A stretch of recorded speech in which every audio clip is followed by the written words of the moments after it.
no saben en qué momento van a cultivar, en qué momento llegó el invierno, la subienda de pescado que antes era mucho, en la actualidad no hay por el cambio climático, porque el río ya no está subiendo como subía antes y está muy seco.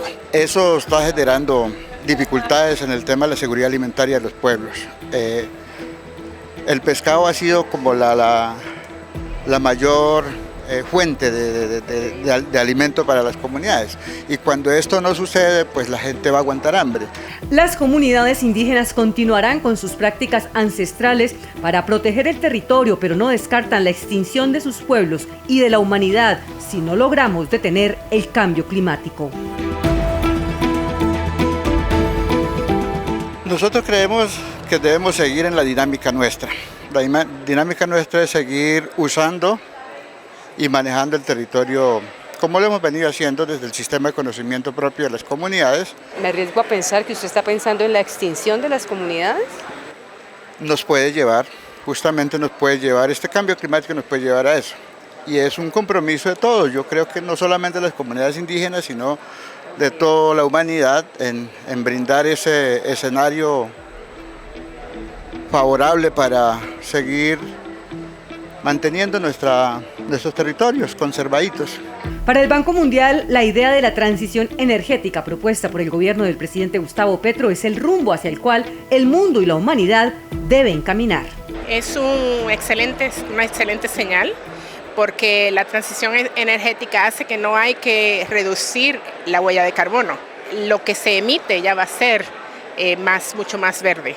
Lo que estamos hablando aquí de los créditos de carbono es justamente hacer que cuando las producciones sean poco menos verdes, pues que se pueda compensar adaptando tecnologías, etcétera, para que pueda reducir la huella de carbono. También es consciente el Banco Mundial de que no hay amenaza más grande en este siglo que el cambio climático. Es algo que no podemos ignorar, está aquí todos los días, y lo mejor que podemos hacer es desarrollar los mercados para que realmente se pueda contrarrestar ese esfuerzo, ese riesgo grande del cambio climático que nos afecta a todos. El mercado desde lo económico, desde lo social, desde lo político y desde lo ambiental. Entonces creo que la expectativa es saber cómo se enfila o se enfoca en esta nueva recta el mercado voluntario del carbono, y no solo el mercado voluntario del carbono, sino todos los esfuerzos para la reducción del cambio climático en Colombia. Y ella sabe de lo que habla, porque la tarea en su territorio es justamente proteger los bosques, un trabajo que desarrollan desde hace 12 años. En este momento, desde el Consejo Comunitario Cocomasura, hace más de 12 años estamos conservando 13.000 hectáreas de bosque que están dedicadas al servicio comunitario y a reducir los impactos del cambio climático. Y eso ha posicionado al municipio de Acandí como el municipio pionero en términos de conservación de los bosques, pero también en los proyectos RED en Colombia, que fue el primero en Colombia en reducir emisiones de carbono en el país. Existen bonos de carbono obligatorios y voluntarios. Los primeros están regulados por la DIAN y mueven billones de dólares. Se originó en la creación del impuesto nacional al carbono, que se graban los combustibles fósiles líquidos. Ese impuesto lo pagan los distribuidores de combustibles y los grandes consumidores de combustibles fósiles líquidos en el país. Pero repercute en otros sectores. Involucra a inversionistas, desarrolladores y todo un ecosistema alrededor. En estos 6 años ha movido unos 3,5 billones de pesos.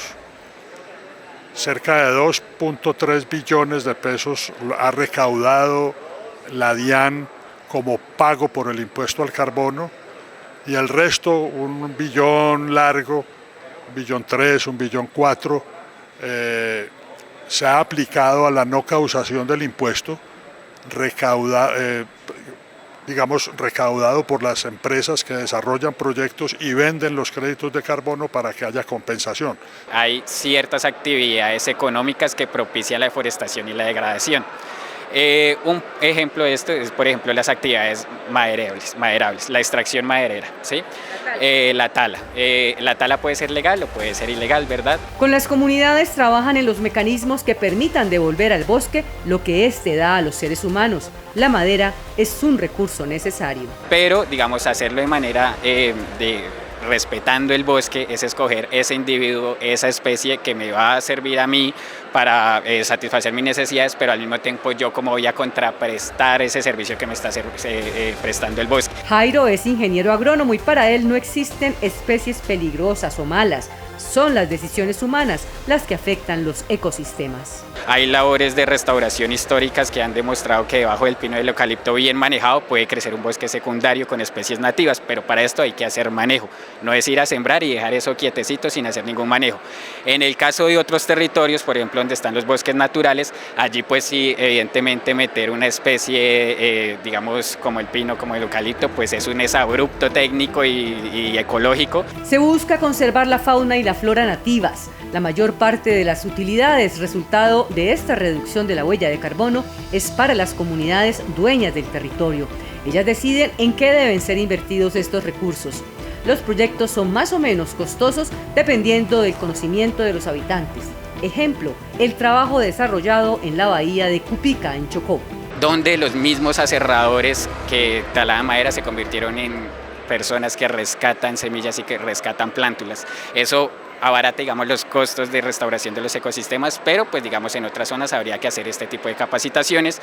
Dentro del grupo empresarial al que nosotros hacemos parte hay una filial que se llama Bosque Vivo, que se encarga de toda esta capacitación para la reforestación participativa. Finalmente, no olvide que toda empresa, como toda persona, está involucrada en actividades que impactan el cambio climático.